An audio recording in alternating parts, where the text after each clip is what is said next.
Hola, ¿qué tal? ¿Cómo estás? Espero que te encuentres muy bien. El día de hoy vamos a trabajar dentro de nuestro curso de Cálculo 1 con lo que hemos iniciado y hemos denominado lógica, ¿sí? Ya sabemos que es la lógica para nosotros en este momento, es algo que nos va a permitir crear una estructura, un lenguaje, ¿sí? Que este lenguaje lo vamos a entender como el lenguaje formal para matemáticas. Podrá tener otras concepciones como ya hemos dicho anteriormente, pero lo que nos interesa aquí es lo que compete a las matemáticas en esencia. Por lo tanto, ya vimos en el video anterior lo que son las proposiciones, lo que es un alfabeto, y ahora nos vamos a concentrar un poquito nada más en qué tipo de proposiciones son las que nos interesan, porque hay infinidad de proposiciones. Hay muchas cantidades de proposiciones y depende del contexto también, ¿sí? Ahora, debemos de tener claro qué es una proposición, ¿sí?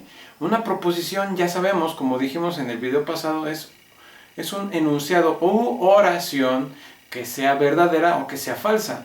No me va a servir algo como la luna es de queso, ¿sí? Algunos dirán es que eso es falso. Bueno, ¿cómo sabes que la luna no es de queso? Parecerá absurda mi pregunta, pero tú me dirás, bueno, es que ha habido astronautas. Bueno, ¿has conocido a alguno de esos astronautas que ha estado ahí en la luna? ¿Has conocido a alguno de los miembros de esas tripulaciones que estén ahorita vivos y que te puedan afirmar que la luna no es de queso? ¿Sí? ¿A qué voy con esto? Digo, parece absurdo y aquí ya nos podemos meter a una serie de discusiones que no competen, que no vienen al caso, ¿sí? Pero la idea principal es que tú entiendas que es una proposición y eso es lo que a mí me interesa, ¿sí? Si tú no entiendes que es una proposición, pues entonces puedes escribir cualquier cosa y entonces puede que esté mal tu interpretación de una proposición, ¿sí? Matemática, y esas son a las que me refiero, ¿sí? Por ejemplo,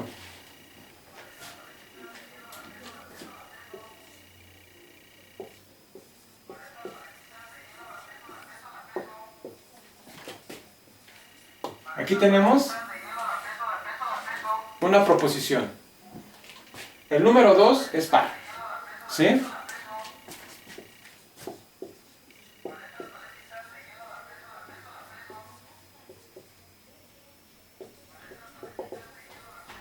El número 3 es un primo, también es una proposición, ¿sí?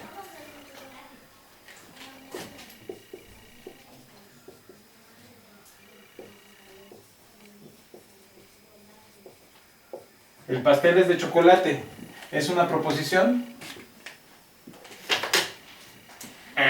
No. Si tienes un pastel en tu casa y es de chocolate, para ti eso es una proposición. Y puedes decir el pastel es de chocolate porque tienes un pastel de chocolate en tu mesa y te lo vas a comer. Pero yo aquí no tengo ningún pastel de chocolate. Para mí esto aquí ahorita sería falso, ¿sí? Pero ¿en qué contexto? Entonces, eso es lo importante porque algunos podrían decir, bueno, es que si tú no tienes ahí un pastel, pues es falso, claro. Pero ¿qué tal el vecino de al lado? A lo mejor él sí tiene un pastel de chocolate y para él sí va a ser verdadera esto sí va a ser una proposición que es verdadera, ¿sí? Al final lo que quiero que se entienda es que podemos escribir oraciones, ¿sí? Y depende del contexto. Entonces, aquí esto no tiene tachi, ¿sí? Porque de alguna manera ya sabemos qué es el número, qué es un número par. Independientemente de los conceptos, ¿sí? Ya tenemos cierto conocimiento, ¿sí? Ya sabemos que es un número primo también, ¿sí? Y podemos afirmar que el número 3 es un número primo. Podemos afirmar también que el número 2 es un número par. Y puedo dar una cantidad de proposiciones enormes que me pueden asociar diferentes temas y puedo enunciarlas como proposiciones reales, ¿sí? ¿A qué voy con esto? Cualquier proposición que tú des dentro de las matemáticas, ¿sí? Tiene que ser algo que esté que esté representando un concepto, y esto sería una definición, ¿sí? ¿Y qué quiero decir con esto? Cuando nosotros armamos una estructura y no le hemos puesto nombre, cuando nosotros nos referimos a esa estructura de alguna manera y le ponemos un nombre, la estamos definiendo. Eso es lo que hacemos regularmente para nosotros crear una definición. Nosotros construimos algo y damos una definición. A partir de ahí, eso que llamamos definición es una proposición, que tiene una composición de diferentes proposiciones, y eso en esencia es una proposición que está connotada por una definición. Ahora, esa definición me puede ayudar a hacer otras definiciones, y a partir de esas otras definiciones, con la primera, ¿sí?, yo puedo crear algo que me pueda llevar a concluir otra cosa que se deduzca de estas definiciones. ¿Y a qué voy con esto? Una proposición y dos o tres, supongamos que son definiciones, ¿sí?, me pueden llevar a una conclusión que conlleva, por supuesto, a lo que va a ser una demostración, ¿sí?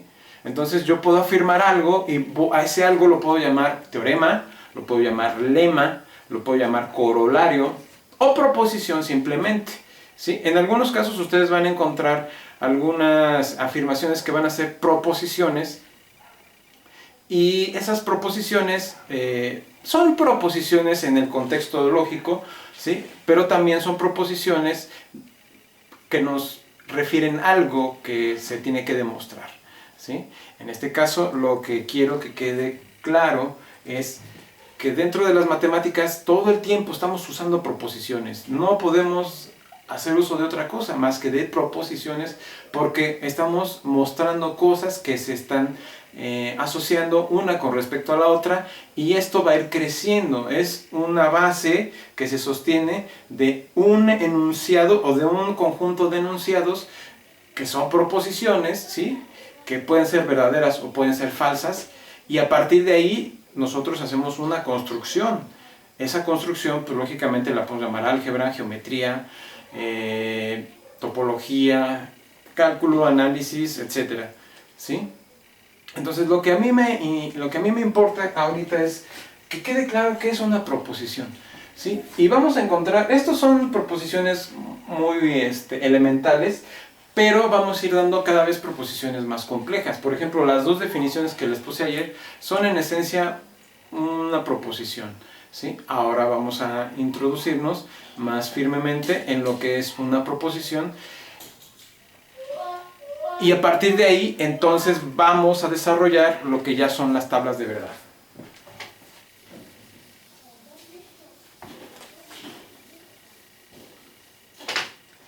Como habíamos afirmado, una proposición tiene que ser verdadera o tiene que ser falsa. Es decir, yo tengo una proposición y esta proposición tiene que ser verdadera o tiene que ser falsa. Entonces, si P es verdadera, no puede ser falsa. Y si es falsa, no puede ser verdadera. No puede ser las dos al mismo tiempo. Y entonces aquí entra una regla fundamental. Una regla de que o es P o no P, ¿sí?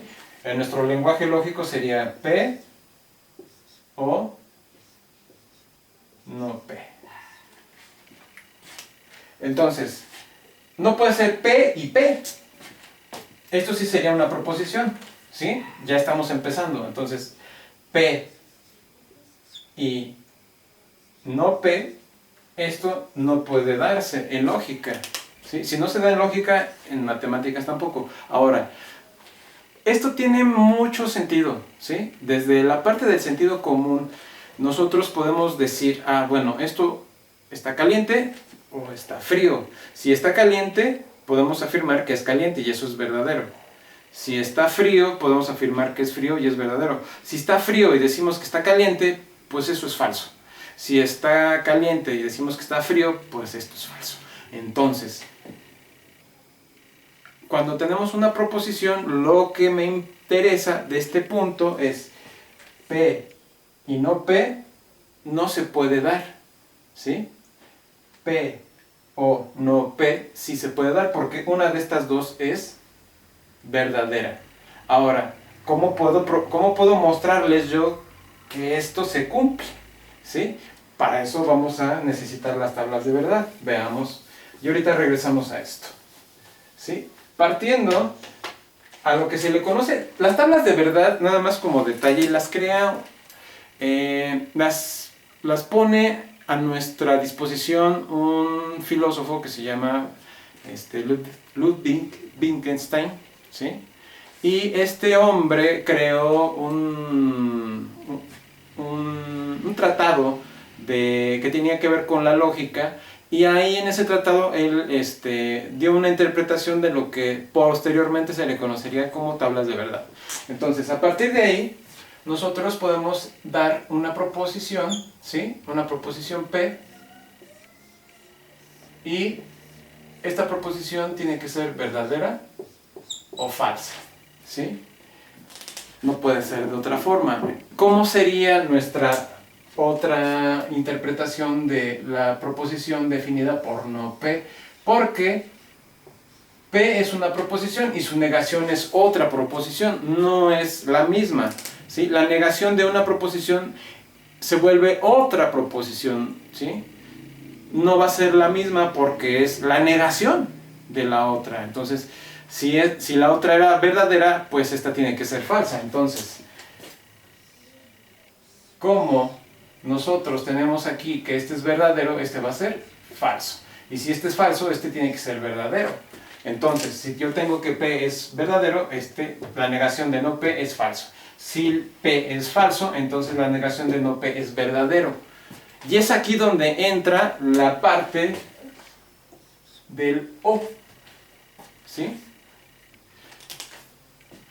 Si esta es verdadera y esta es falsa, la oración es verdadera. Es decir, yo acá puedo poner en otro recuadro P o no P, ¿sí? Y si este es verdadero y este es falso, basta con que una de las dos sea verdadera y esta será verdadera. Si esta es falsa, esta es verdadera, entonces esto es verdadero. Por lo tanto, esto es verdadero siempre. Ahora, ¿qué pasa, por ejemplo, con la I? Es decir, si yo tengo en vez de O, tengo I, entonces pues tengo el otro caso.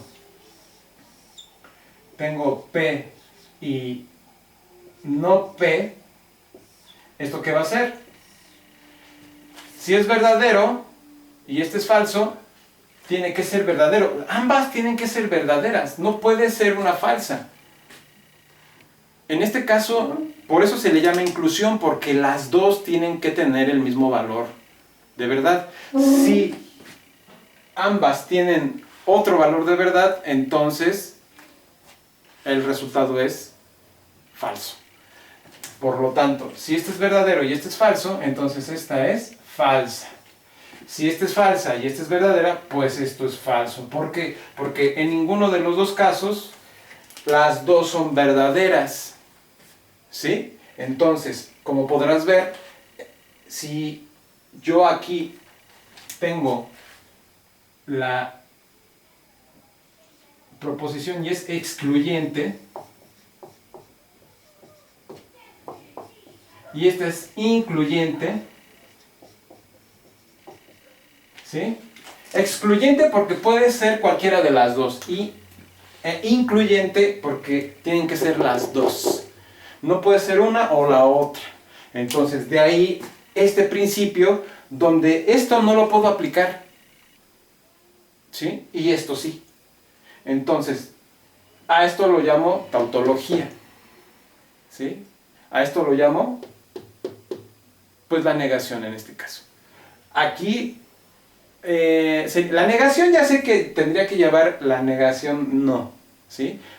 A lo que voy aquí es que esta parte que es falsa, ¿sí? O más bien me da falso en ambos casos, simple y sencillamente tiene que ser reconocida como algo que no puedo interpretar dentro de la lógica como un enunciado verdadero en ningún caso. Sí. Y va a ser verdadero solo en estas condiciones, donde uno de los dos puede ser. No hay más. Con eso cierro esta discusión. Y si tienen más dudas o preguntas con respecto a esto, ¿sí? Entonces podemos sugerir otras tablas o ver más ejemplos de esto.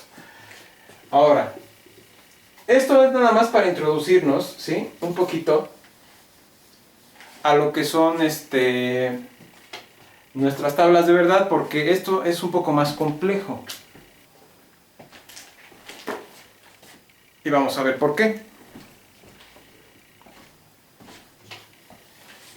Ya hemos visto que, por ejemplo, tenemos ahora, vamos a ver, tenemos que darle alguna especie de validez a cada uno de nuestros enunciados. Por ejemplo, al enunciado de P o Q, ¿sí? Donde yo tengo, en este caso tenemos dos proposiciones, tenemos P y tenemos Q. Y aquí de este lado voy a tener P o Q.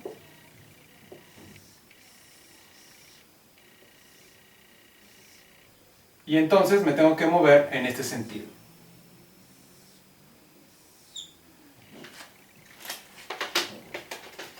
Si esta es verdadera y esta es verdadera, ahora son dos proposiciones que son diferentes, ¿sí?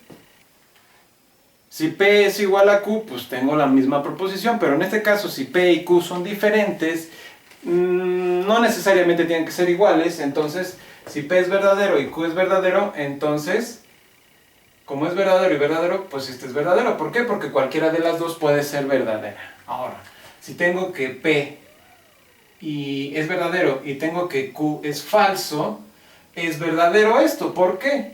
Porque ya dijimos que para cualquiera de estas dos, ¿sí? Basta con que una sea verdadera para que ambas, para que la oración, o en este caso la proposición P o Q sea verdadera. Ahora, si tengo que P es falso y Q es verdadero, ¿sí? Entonces, de alguna manera, P o Q va a ser verdadero. Si ambas son falsas, no hay de otra. Esto tiene que ser falso, ¿sí? No puede ser de otra forma. ¿Por qué? Porque aquí la falsedad se da en ambos casos. Hay un caso particular en la implicación y eso lo discutiremos un poquito más adelante, ¿sí? Aquí lo que me interesa ahorita que veas es esto, ¿sí? Esta tabla de verdad. Entonces, si tengo esta tabla de verdad ahora y tengo por otro lado, también tengo P y tengo Q,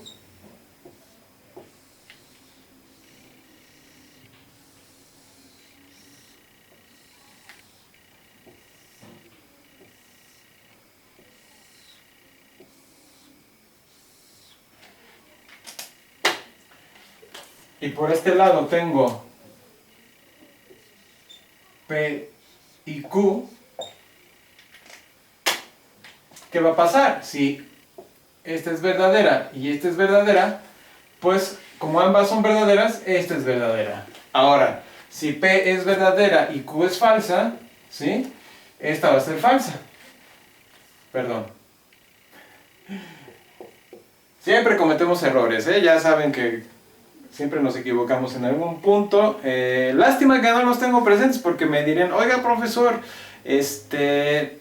¿no era B o F? ¿Sí? Entonces aquí hay que tener mucho cuidado porque si se me va si se me escapa un signo o si se me escapa una letra, que pasa y me ha pasado muchas veces, aunque tenga 30 o 40 o 50 años de dar clases, siempre se nos va algo, siempre pasa algo. Entonces no se preocupen, va a ser recurrente esto.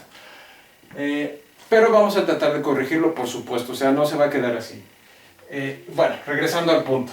Ahora, ya vimos que este es verdadero y este es falso, por lo tanto este es falso. Si P es falso y Q es verdadero, entonces esto es falso, ¿sí? Porque estamos en la exclusión, estamos en la proposición que es excluyente, entonces tiene que ser las dos. Si es una, no me sirve. Ahora, si estas son falsas, esto también es falso, ¿sí? Si esto es falso, y este es falso, y este es falso, pues hay algo interesante aquí entre estas dos tablas de verdad, ¿sí? Porque en el caso en el que ambas son verdaderas, solo es el caso donde estas dos coinciden. De ahí en fuera, bueno, en el caso de que también son falsas, esta también es falsa. Pero en el caso intermedio, en donde una u otra son falsas o verdaderas, aquí es donde se da la diferencia entre estas dos proposiciones, P o Q, o y P y Q. Otra proposición que hemos dado, que es la implicación material, tenemos, lo voy a hacer con el anaranjado ahora porque ya el rojo ya no quiere pintar, entonces ya dijo que ya no quiere, pues vamos a usar el anaranjado. Tenemos P, tenemos Q, tenemos P que implica Q, ¿sí? Y tenemos también nuestra tabla de verdad para esta proposición P implica Q, donde sí tenemos P que es verdadera y esta que es falsa, perdón, y esta que es verdadera también. Esto va a ser verdadero. Si tenemos que P es verdadero y esto es falso, ¿qué creen? Algunos de ustedes ya sabrán, ya sabemos que esto será falso. Y ahorita explicamos por qué. Si tenemos que, de alguna forma, esto es falso y esto es verdadero, pues esto va a ser verdadero. Y si esto es falso y esto es falso, esto va a ser verdadero. Esta proposición P implica Q ha generado una serie de discusiones, ¿sí? Y de alguna manera nos ha llevado a pleitos incluso entre matemáticos y filósofos, verdaderos pleitos, porque de alguna manera cuando nosotros preguntamos por qué esto es falso, por qué no puede ser verdadero, ¿sí? ¿Por qué, por ejemplo, aquí sí? Aquí, en estos dos casos parece muy claro el hecho de que la tabla de verdad no tiene ningún problema, pero aquí hay esta duda, ¿por qué este es verdadero? ¿Por qué este es falso? ¿Y por qué el de abajo es verdadero? La razón que nosotros estamos argumentando, que estamos dando, es que si es una proposición, y es una proposición matemática, no puede ser falsa. Una proposición que sea, que esté dentro del campo de cualquier campo de conocimiento de las matemáticas, tiene que ser verdadero, ¿sí? No puede ser falso. Es decir, podemos dar interpretaciones falsas, pero eso ya sabemos que no nos lleva a nada y no nos interesa. Lo que nos interesa es todo aquello que nos dé certeza. Aquello que no nos da certeza, regularmente lo desechamos. Que no necesariamente tendría que ser por ese caso. Hay teoremas que no se han demostrado y que se dan por válidos, y eso de alguna manera puede llevar a problemas si se demuestra que el teorema no es válido. O bueno, no es teorema, sino enunciado u oración. Cuando tenemos una oración que no ha sido demostrada, que no ha sido validada, no podemos afirmar nada de ella. Es una conjetura nada más, ¿sí? Es una conjetura que no nos dice nada de momento, y hay enunciados que son inferidos de ciertas estructuras matemáticas que no se han podido demostrar, ¿sí? Y que de alguna manera eso lo que implica es que si son usados para construir otras estructuras matemáticas, pues esas estructuras están pendientes de ser validadas, porque si ese enunciado no ha sido demostrado, pues no se puede validar la construcción que se haya hecho de una estructura matemática que esté fundamentada en ese enunciado, ¿no? Y hay algunos casos así, pero lo que me interesa discutir aquí en particular es que, por ejemplo, voy a tratar de ahondar un poquito aquí en esta parte, en donde si este enunciado Q sería nuestra conclusión, y aquí quiero expresarme un poco más sobre lo que es P y sobre lo que es Q con respecto a la implicación material, porque estos serían nuestros antecedentes y esto sería nuestro consecuente. Aquí vamos a manejar lo que son nuestras hipótesis y aquí vamos a manejar nuestra conclusión, ¿sí? Entonces, antecedentes me da mucho, porque un antecedente me antecede a algo, me dice algo de otra cosa que quiero concluir, ¿sí? Y esa conclusión va a tener un intermedio que va a ser definido por la implicación material. Esto es lo que nosotros vamos a entender y que vamos a desarrollar muchas veces dentro de los algoritmos, y esta implicación es muy importante en matemáticas porque a partir de aquí nosotros tenemos nuestra hipótesis o nuestras hipótesis, aquí tenemos nuestros pasos intermedios dados por, ¿cómo les puedo decir?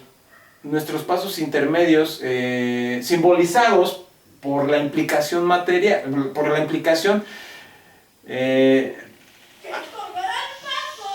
Hay dos tipos de implicaciones, una que es material y otra formal, y no me quiero meter ahorita con eso, ¿sí? Pero quiero dejarlo en claro que hay dos. Entonces, a veces digo implicación material, y ya hay una discusión ahí, pero lo que quiero que entiendan es que esta implicación me remite a una serie de pasos intermedios que va a ser el desarrollo de nuestros algoritmos. Y al final nosotros vamos a tener una proposición que va a ser una conclusión, ¿sí? ¿Sí? Y de alguna manera también la puedo interpretar como el consecuente. Entonces, regularmente lo que necesitamos es que el consecuente sea verdadero. Es importante que también las hipótesis sean verdaderas, pero a veces se puede dar el caso en que podamos interpretar algo mal y que tengamos esto falso y al final concluyamos algo verdadero. A veces sucede que ponemos algo que no necesariamente es verdadero, ¿sí? Por ejemplo, sean X y Y en los reales tales que si X es igual a Y, entonces la raíz de X es igual a la raíz de Y. Este sería un enunciado matemático. Ahora, yo les preguntaría, ¿esto está bien o está mal redactado? ¿Ustedes qué dicen? Denle pausa al video y veremos qué dicen ustedes. A primera vista parece que es correcto, ¿sí? Parece que es correcto, pero hay que tener cuidado porque si tenemos que X y Y están dentro del campo de los reales y resulta que si X es igual a Y, entonces tendría yo que demostrar que la raíz de X es igual a la raíz de Y, ¿sí? Dicen, no, pues nada más le pongo la raíz y hago los trucos que hacemos regularmente los matemáticos y ya está demostrado. Hay que tener mucho cuidado aquí porque ¿qué tal si X o Y son negativas? Si X es negativa y es igual al mismo tiempo equivalente a Y, entonces también es negativa. Y X, es decir, si yo tengo, por ejemplo, raíz de X y X es negativo, entonces existe algún número,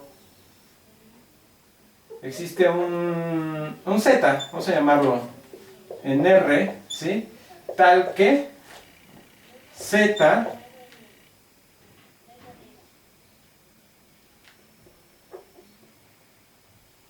tal que menos z es igual a x. Entonces esto quiere decir específicamente que z es negativo, ¿sí?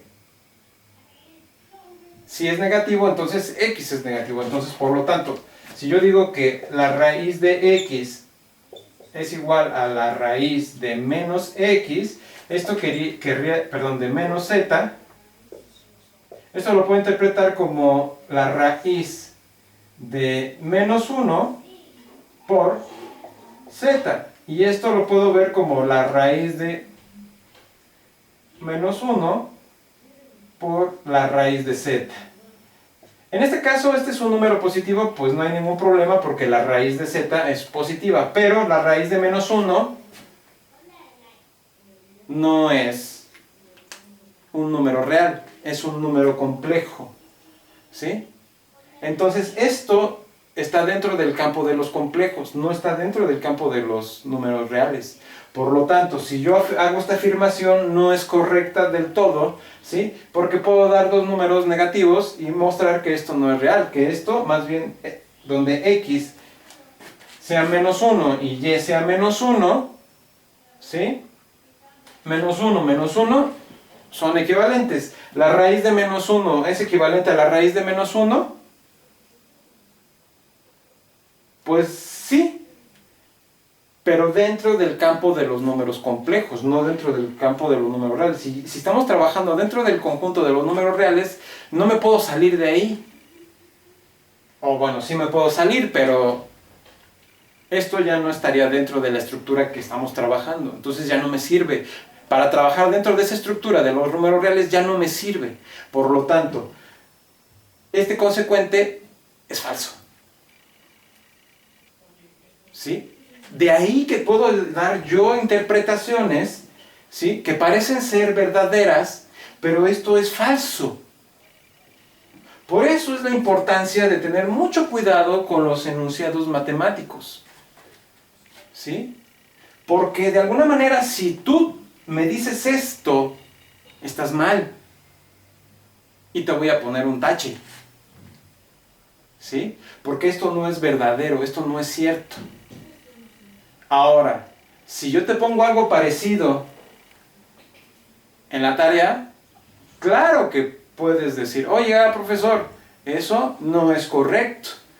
Usted mismo nos dijo que un enunciado en esas circunstancias nos puede dar un enunciado falso, ¿sí? Yo voy a ser muy cuidadoso y a veces se me han escapado enunciados, y tengo que reconocerlo, donde pongo algo que no es verdadero, y tal vez me pueda pasar con ustedes.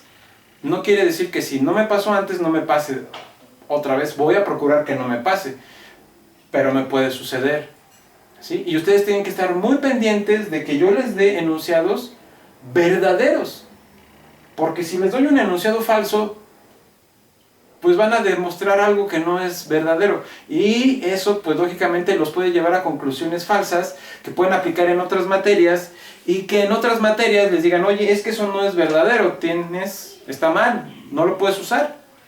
Pero es que lo vi en cálculo. Pues sí, pero no, está mal.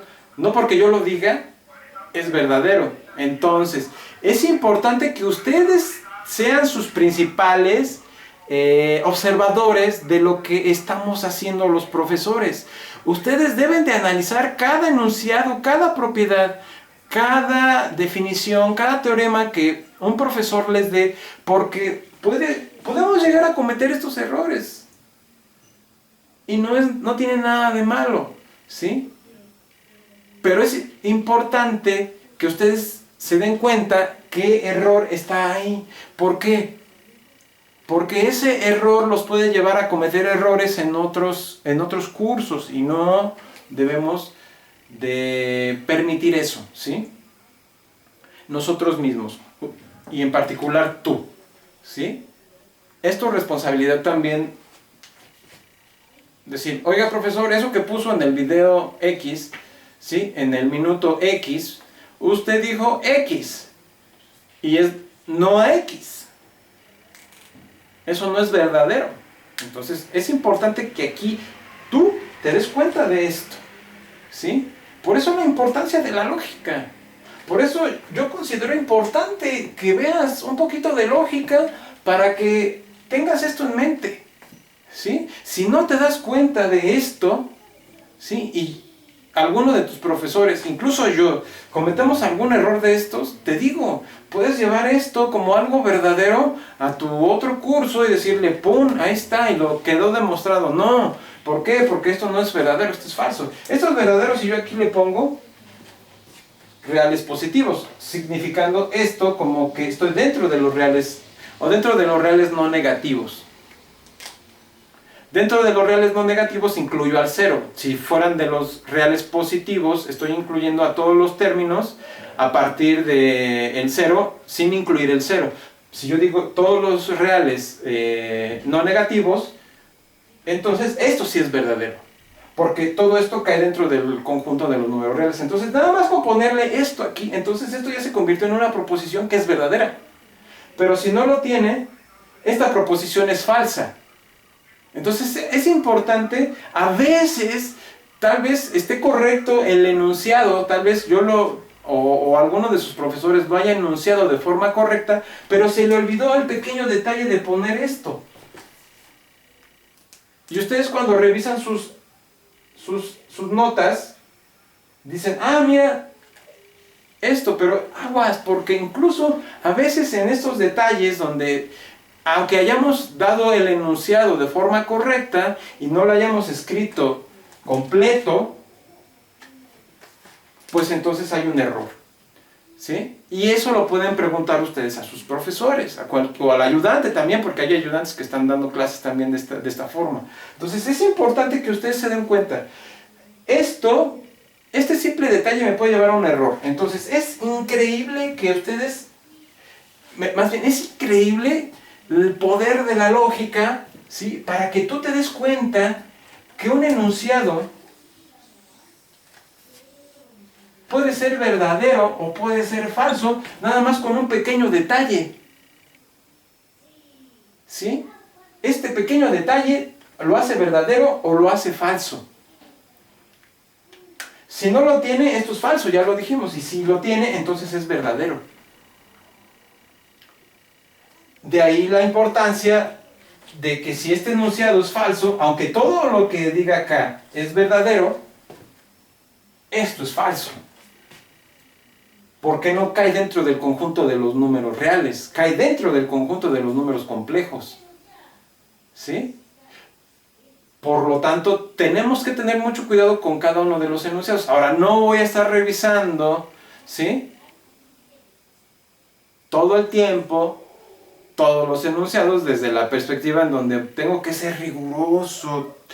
Sí, tenemos que tener la agilidad mental y la visual para distinguir casi a ojo el hecho de que algo está mal o de que algo hay raro ahí. Si hay algo que no te cuadra, si hay algo que sientes que te incomoda, entonces sí, chécalo con detalle. Y es por eso que tenemos que tener en mente cada uno de los conceptos que hemos estado trabajando anteriormente. Por eso de ahí la importancia de trabajar constantemente con lo que ya se vio, ¿sí? Es importantísimo que cada uno de los conceptos lo vayas trabajando una y otra vez, porque eso solo con ejercitar el concepto lo vas a comprender. No es que te lo tienes que aprender, no lo tienes que aprender, lo tienes que entender, lo tienes que comprender. Si no lo comprendes, si no lo entiendes, no sirve de nada que te lo aprendas. Si te lo aprendes, no me sirve a mí. A ti tampoco. Porque cuando tú me entregues tu tarea, o cuando quieras resolver alguno de los ejercicios en la plataforma, vas a tener problemas. Es importante que pongas atención entonces en cada uno de los videos que vamos a poner y vamos a estar duro y dale, tienes que trabajar porque si no, aquí no hay vuelta de hoja. Si no trabajas, tu calificación no va a ser la que tú quieres, ¿sí? No estamos aquí para ser consecuentes, sino para aprender. Yo aprendo contigo y tú aprendes de lo que miras aquí. Entonces es aquí donde tienes que participar tú. Tal vez parezca que estás ahí pasivo ahorita, pero no. Es importante que te des cuenta que esto es falso. Esto es falso. Pero a esto es verdadero. ¿A partir de dónde? ¿Qué conclusión de esto? ¿Sí? A partir de esto, de este enunciado que parece muy bobo y que dices, bueno, ¿y para qué lo pones? ¿Para qué me sirve? Aquí, para esto te sirve. Para esto te sirve. ¿Para qué? Para que tú veas que esto no es verdadero o que esto es falso. Bueno, para que veas que esto es verdadero o para que esto es falso. ¿Sí? Dije un pleonasmo lógico. Para que no veas que no es verdadero o que es falso. También pasa. La importancia de esto es vital, porque esto es el pan nuestro de cada día en matemáticas, ¿sí? En física, en lógica, en filosofía, en química, en biología y en cualquier otra ciencia, ¿sí? Esto es importante, que los enunciados que estés trabajando te lleven a conclusiones ya sea falsas o verdaderas que puedas corroborar. Y bueno, y ya por último, una proposición no menos importante. ¿Y por qué hizo tanto énfasis en la implicación material? Porque la mayoría de nuestras proposiciones en matemáticas son de este estilo. Son implicaciones, ¿sí? Entonces, la última proposición que vamos a ver ahorita sería la negación de P, ¿sí? Y esto solamente es para poner que si esto es verdadero, bueno, si tenemos P y es verdadero, no P es falso. Y si es falso, entonces esto es verdadero. Y con esto voy a terminar la sesión de hoy y posteriormente haremos un ejercicio y dejaremos otros ejercicios en la plataforma para que tú juegues con ellos, ¿sí? Son ejercicios interactivos para que tú empieces a practicar con las tablas de verdad, ¿sí? Este tipo de cosas y las proposiciones. Entonces, con eso te dejo y espero que te sirva y te aliente y te ayude a tu desarrollo como estudiante y académico. Nos vemos en el próximo video.